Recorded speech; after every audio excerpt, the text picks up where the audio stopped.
What if कि आप express entry के लिए एलिजिबल ही नहीं है, तब भी आप अप्लाई कर सकते हैं। आप सोच रहे होंगे सैंडी हमारे पास ना तो जीरो का ऑफर लेटर है, ना नॉक ए का है, नॉक बी का है, हमें एक्सपीरियंस ही नॉक सी और डी का है। Hey everyone, welcome to Sandy Talks Canada. आप सबको पता ही है कि लेटेस्ट जो एक्सप्रेस एंट्री के ड्रॉज आ रहे हैं वो अबव 500 हैं। 500 आई गेस 57 स्कोर गया था, देन 552।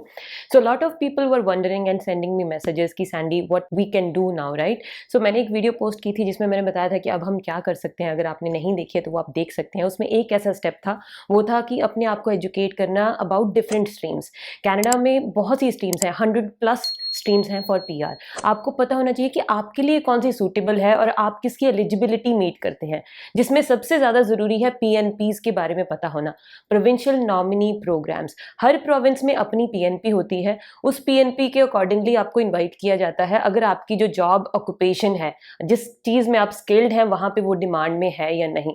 इसके ऊपर मैंने ऑलरेडी वीडियोस बनाई हैं, जैसे कि अल्बर्टा प्रोविंस की पीएनपी के ऊपर, सस्कैचुअन की पीएनपी के ऊपर। अगर आपको वो नहीं पता है तो आप वो वाली वीडियो देख सकते हैं आई कार्ड सेक्शन में।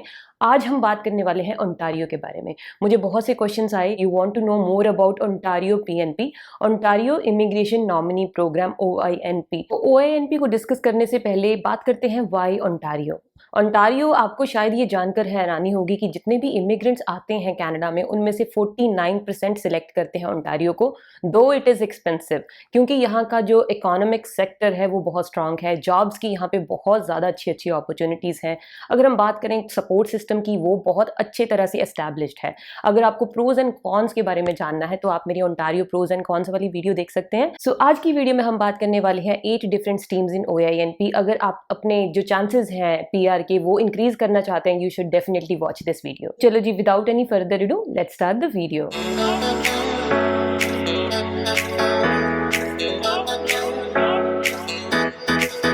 सबसे पहले बात करते हैं ह्यूमन कैपिटल प्रायोरिटीज स्ट्रीम के बारे में। HCP इसको बोलते हैं। इसमें जो भी नॉक कोड्स हैं, I will display in the video itself कि कौन कौन से नॉक कोड ज़्यादातर इनवाइट किए जाते हैं अंडर HCP स्ट्रीम। ये जो स्ट्रीम है ये बिल्कुल बेसिकली सिमिलर है FSWP की तरह, जैसे कि हम एक्सप्रेस एंट्री में अप्लाई करते हैं फेडरल स्किल्ड वर्कर स्ट्रीम के लिए अगर आप एलिजिबल हैं, या फिर आप कैनेडियन एक्सपीरियंस क्लास के लिए एलिजिबल हैं। CEC होता है जिसमें आपको कनाडा का 1 साल का एक्सपीरियंस चाहिए। अगर आप इन दोनों चीज़ों के लिए एलिजिबल हैं, देन आप HCP के लिए भी एलिजिबल हैं, क्योंकि इसमें भी सिमिलर रिक्वायरमेंट्स हैं। ये जो HCP स्ट्रीम है ये प्रोविंशियल लेवल पे है, जो FSW है और CEC है वो फेडरल लेवल पे होती है। इसकी जो फीस है वो है $1500, और इसमें जो स्कोर है वो थोड़ा हाई जाता है क्योंकि इसमें कंपटीशन बहुत ज़्यादा है। अगर आपका स्कोर 460 अबव है, देन आपके ज़्यादा चांसेस हैं इस स्ट्रीम में आने के लिए, इस स्ट्रीम में इन्वाइट आने के। और इसमें जो प्रोसेसिंग टाइम है वो काफ़ी इंप्रेसिव है। विद इन 30 to 90 डेज आपको प्रोविंस की तरफ से नॉमिनेशन आ जाती है, जिसमें आपको 600 एक्स्ट्रा पॉइंट मिल जाते हैं। Then ultimately of course PR का इनवाइट तो उसमें आ ही जाता है। One more thing that I like the most about HCP stream is you don't need an offer letter. अगर आप इंडिया से अप्लाई कर रहे हैं, आउटसाइड कनाडा कहीं से भी अप्लाई कर रहे हैं, आपको ऑफर लेटर नहीं चाहिए। विद इन कनाडा से अप्लाई कर रहे हैं, then again you don't need an offer letter. So next जो स्ट्रीम है इसमें भी आपको ऑफर लेटर नहीं चाहिए। I am talking about French speaking skilled worker class. ये जो स्ट्रीम्स है इसमें आपको सेपरेटली अप्लाई नहीं करना पड़ता, आपको सिर्फ एक एक्सप्रेस एंट्री प्रोफाइल ही बनानी होती है और उसमें अपना इंटरेस्ट जो है वो शो करना पड़ता है कि yes I am interested in applying for provincial nominees. So make sure कि आपको पता हो कि कौन कौन से ऐसे प्रोग्राम हैं जिसमें आपको सेपरेटली अप्लाई करना है और कौन से ऐसे प्रोग्राम है जिसमें आपको अप्लाई करने की जरूरत नहीं है, थ्रू एक्सप्रेस एंट्री आपको पिक किया जाएगा। सो HCP जो स्ट्रीम हमने अभी डिस्कस की है वो स्ट्रीम, और अभी जो हम डिस्कस कर रहे हैं French speaking skilled worker class, इसमें आपको सेपरेटली अप्लाई करने की जरूरत नहीं है। ये जो है इसमें आपको फ्रेंच आनी चाहिए। फ्रेंच में आपको CLB 7 चाहिए एटलीस्ट, और जो आपकी इंग्लिश है उसमें आपको CLB 6 चाहिए। अगर इसीलिए मैं हमेशा रिकमेंड करती हूँ कि आपके पास अगर कोई ऑप्शन नहीं बची है तो फ्रेंच जरूर सीख लेना। टाइम जरूर लगता है लेकिन इवेंचुअली आपको उसका काफी फायदा होता है। और इस स्ट्रीम में भी आपके सिमिलर प्रोसेसिंग टाइम है विद इन 30 to 60 डेज, और आपको इसमें $1500 प्रोविंस को फीस देनी पड़ती है for this PN। Next is skilled trade stream. ये जो स्ट्रीम है वो आइडेंटिकल है फेडरल स्किल्ड ट्रेड स्ट्रीम के, जो एक्सप्रेस एंट्री में FSTP है उसकी तरह ही है, बट ये प्रोविंशियल लेवल पे है। इसमें आपको मिनिमम 1 ईयर का एक्सपीरियंस चाहिए। ट्रेड जो जॉब है जैसे कि इलेक्ट्रीशियंस, बुचर्स और कंस्ट्रक्शन में अगर आप काम करते हैं, सुपरवाइजर लेवल पे आप हैवी मशीनरी ऑपरेटर है, बहुत से ऐसे माइनर ग्रुप्स हैं जिसको 633 माइनर ग्रुप्स बोलते हैं, या फिर मेजर ग्रुप है 72 73। ये जो नॉक कोड्स है इसको मैं स्क्रीन पे डिस्प्ले कर दूंगी, आपको आइडिया हो जाएगा। अगर आपको ट्रेड का एक्सपीरियंस है then you can apply for skilled trade stream. So ये तो सारी स्ट्रीम थी जिसमें आपको ऑफर लेटर नहीं चाहिए था और आप एक्सप्रेस एंट्री के लिए एलिजिबल थे। व्हाट इफ कि आप एक्सप्रेस एंट्री के लिए एलिजिबल ही नहीं है? क्योंकि मुझे बहुत से क्वेश्चंस आते हैं जिसमें आप पूछते हैं कि सैंडी मैं एलिजिबल ही नहीं हूँ, आ ही नहीं रहा है एक्सप्रेस एंट्री में कि आप एलिजिबल हैं, उसमें वो एंड में शो कर देता है कि आप एलिजिबल नहीं है, तब क्या किया जाए? तब भी आप अप्लाई कर सकते हैं। तब आप अप्लाई कर सकते हैं प्रोविंस में डायरेक्टली, एक्सप्रेस एंट्री के थ्रू नहीं, आप डायरेक्टली अप्लाई कर सकते हैं। आप अपना expression of interest EOI submit कर सकते हैं। अब जो हम स्ट्रीम्स डिस्कस करेंगे ये उन्हीं लोगों के लिए है जो वैसे एलिजिबल नहीं है और जो डायरेक्टली अप्लाई करना चाहते हैं थ्रू प्रोविंस। जब आप एक EOI सबमिट करते हैं किसी भी प्रोविंस को, उसको पता लग जाता है उस प्रोविंस को कि आप इंटरेस्टेड हैं उस प्रोविंस में सेटल होने के लिए, और आपकी जो EOI है वो ट्रू होनी चाहिए। आपको पता होना चाहिए कि आप कौन से प्रोग्राम के लिए एलिजिबल हैं। वो सारी प्रोग्राम अब हम डिस्कस करेंगे वन बाय वन। और जब आप EOI सबमिट करते हैं तो 12 मंथ के लिए वो वैलिड होती है। विद इन दोज 12 मंथ आपको अगर इन्वाइट भेजती है प्रोविंस, इन्वाइट करती है अप्लाई करने के लिए, तो आपको 600 पॉइंट्स मिलते हैं। Again after 600 points your score will boost and you will get the invitation to apply for permanent residency. सबसे पहले आते हैं एम्प्लॉयर जॉब ऑफर के अंडर फॉरेन वर्कर स्ट्रीम। इसमें आपको जॉब ऑफर चाहिए होता है।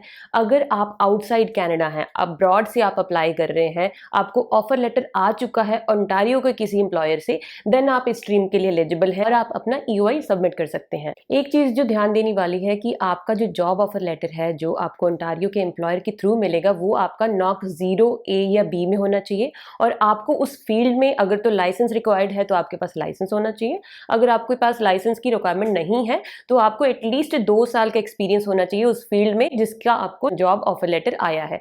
इसमें आपकी जो फीस है वो $2000 होती है और इसमें जो प्रोसेसिंग टाइम है वो 90 डेज से लेके 120 डेज के बीच में होता है। The next stream is employer job offer for international graduates. अगर आपने कनाडा में स्टडी की है और आपको जो जॉब ऑफर है वो ओंटारियो से मिला है, then you are eligible for this stream. ये जो स्ट्रीम्स हम डिस्कस कर रहे हैं इनका जो पॉइंट सिस्टम है ओंटारियो में अगर आप सेपरेटली अप्लाई करते हैं वो डिफरेंट है। टोटल जो पॉइंट होते हैं वो 80 पॉइंट्स होते हैं। इसमें आपकी जॉब के लोकेशन के बिहाफ पे आपको डिफरेंट पॉइंट मिलते हैं। अगर आप इनसाइड GTA हैं तो आपको 5 पॉइंट मिलेंगे, outside GTA job offer letter है तो आपको 10 पॉइंट मिलेंगे। अगर आपकी जो सैलरी है $40 से ऊपर है पर आवर, जो ऑफर लेटर आपको आया है, तो आपको 10 पॉइंट्स मिलेंगे। अगर 20 से $40 के बीच में है तो आपको 5 पॉइंट्स मिलेंगे। और फील्ड ऑफ स्टडी के ऊपर भी डिपेंड करता है कि आपकी कौन सी फील्ड में स्टडी है कनाडा में जो आपने स्टडी की है। अगर आपने इंजीनियरिंग की है तो आपको 10 पॉइंट्स है। अगर आपने बिजनेस किया है तो आपको 7 पॉइंट्स मिलेंगे। अगर आपने आर्ट्स की है तो आपको 5 पॉइंट्स मिलेंगे। सो ओवरऑल 80 पॉइंट्स है। और एक चीज़ और ध्यान देने वाली है कि जो आपने कोर्स किया है उसकी ड्यूरेशन है वो 2 साल की होनी चाहिए। अगर आपकी ड्यूरेशन कम है कोर्स की, कोई 1 साल का कोर्स किया है, देन उसके लिए बहुत मुश्किल है, क्योंकि उसमें जो भी आपने कोर्स किया है उसकी जो रिक्वायरमेंट है वो होनी चाहिए कि आपने डिप्लोमा या डिग्री की हुई है। ऐसे बहुत से कम कोर्स होते हैं 1 साल के जिसमें डिप्लोमा या डिग्री की रिक्वायरमेंट होती है। इसी वजह से मैं हर स्टूडेंट को सजेस्ट करती हूँ कि आपका फ्यूचर आपके हाथ में है, आप देख के आओ कि आपको कौन सा कोर्स करना है।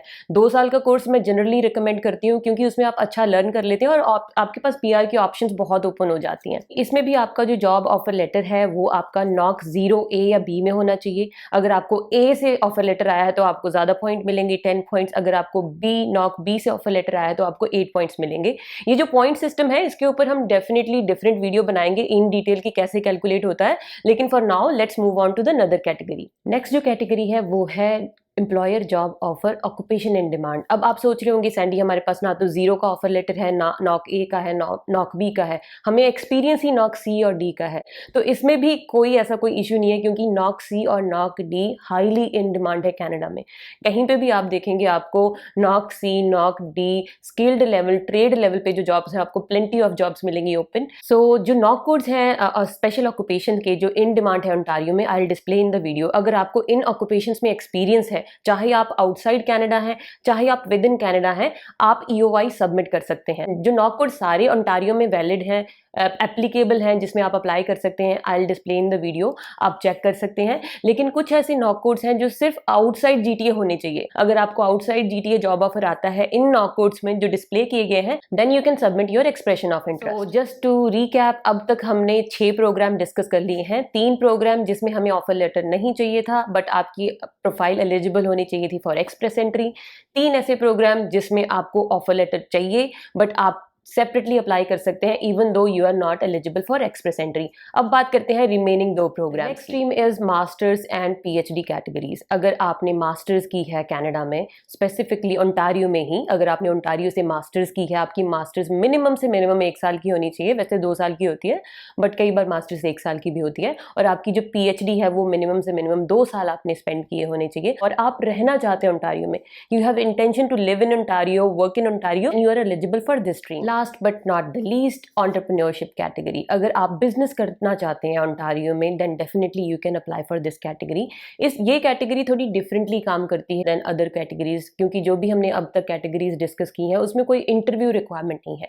इसमें अगर आप EOI सबमिट करते हैं, एक्सप्रेशन ऑफ इंटरेस्ट डालते हैं अपना प्रोविंस को, उसके बाद आपको इंटरव्यू देना होगा। इसमें फीस है आई गेस $3500, और इसमें 30 डेज लगते हैं। विद इन 30 डेज, डिपेंड भी करता है कि बिजनेस कितना कॉम्प्लेक्स है, कैसा आपका प्रपोजल है, बट 30 डेज जो है वो एवरेज प्रोसेसिंग टाइम है फॉर दिस कैटेगरी। इस स्ट्रीम के लिए कोई भी अप्लाई कर सकता है outside Canada, with in Canada. इसमें यही है कि जब आपने इंटरव्यू क्लियर कर लिया, आप सक्सेसफुल हो गए, तो आपको एक परफॉर्मेंस एग्रीमेंट साइन करना पड़ेगा। उसके बाद आपको एक वर्क परमिट दिया जाएगा, 20 महीने उस बिजनेस प्लान पे काम करना पड़ेगा, और वो जो 20 मंथ्स आप काम करेंगे उसमें आपको फिर फाइनल रिव्यू देखा जाएगा कि आपका बिजनेस सेटअप कैसा है। उसके बाद eventually you can apply for permanent residency. तो देखा एजुकेट करना अपने आप को कितना ज्यादा जरूरी है। मेरे पास बहुत से लोग क्वेश्चन करते हैं, सैंडी मैं एलिजिबल नहीं हूँ, ये बहुत ईजी था, आप लोगों ने ईजीली आपके लिए हो गया। कुछ भी ईजी नहीं होता यार, सब कुछ डिफिकल्टी होता है। फर्स्ट स्टेप लेना बहुत डिफिकल्ट होता है, और किसी को कोई भी चीज आसानी से नहीं मिलती, मैं यही कहूंगी। तो यही है कि आपको पता होना चाहिए, एजुकेट योरसेल्फ, अपने आप को इतना एजुकेट करो कि आपको पता हो। अगर आप खुद से अप्लाई करना चाहते हैं तो भी, अगर आप किसी कंसल्टेंसी के थ्रू जा रहे हैं तो भी आप उनको ऐसे क्वेश्चन पूछो कि उनको लगे कि इस बंदे को तो हम बेवकूफ बना ही नहीं सकते, right.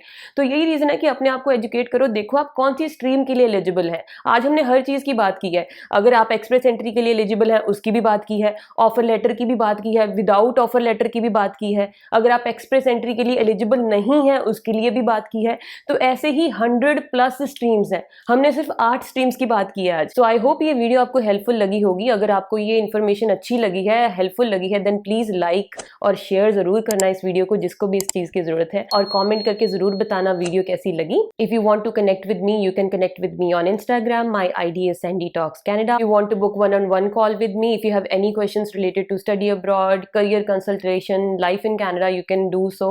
The link is in the description. So चलो जी, that's it for today. Thank you so much for watching. मिलते हैं अगली वीडियो में. Till then, take care. Bye bye.